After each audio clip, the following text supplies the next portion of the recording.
Hello, good morning everyone. Great morning everyone. Ayan, napakaganda na po ng simoy ng hangin ngayong umaga. Ayan. At as usual, lalakad po kami ni Rocky. And tara po, punta po ulit tayo dun sa may mga cherries. Tara, puntahan po natin. Tara guys, lakad tayo papunta doon.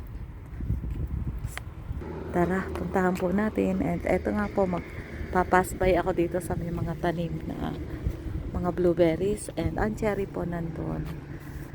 Ayan.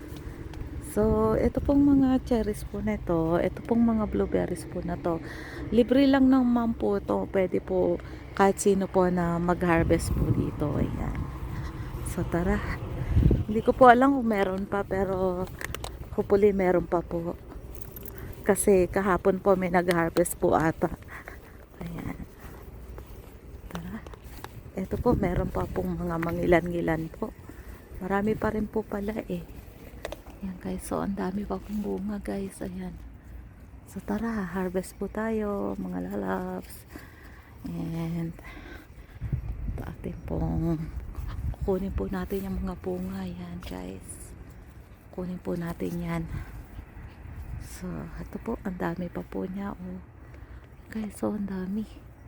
So atin pong i-harvest. Si Rocky nangungulit po, parang ayaw akong payagang mag-harvest.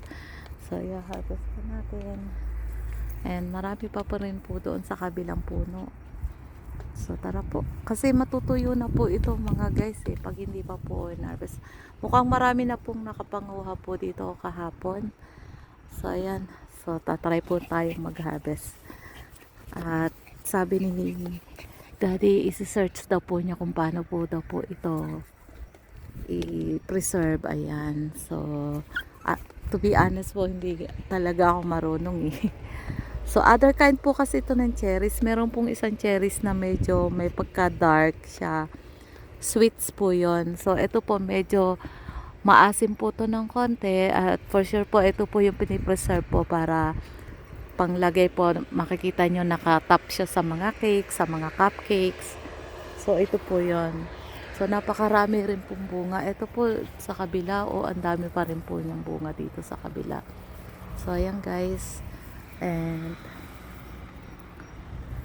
ating iha-harvest yan. Daw si Rocky makulit. And ayaw niya akong payaga yatang mag-harvest. So ayan, gusto niya talaga maglakad doon. But mamaya po kasi medyo mainit. So mahihirapan ako mamaya at mainit.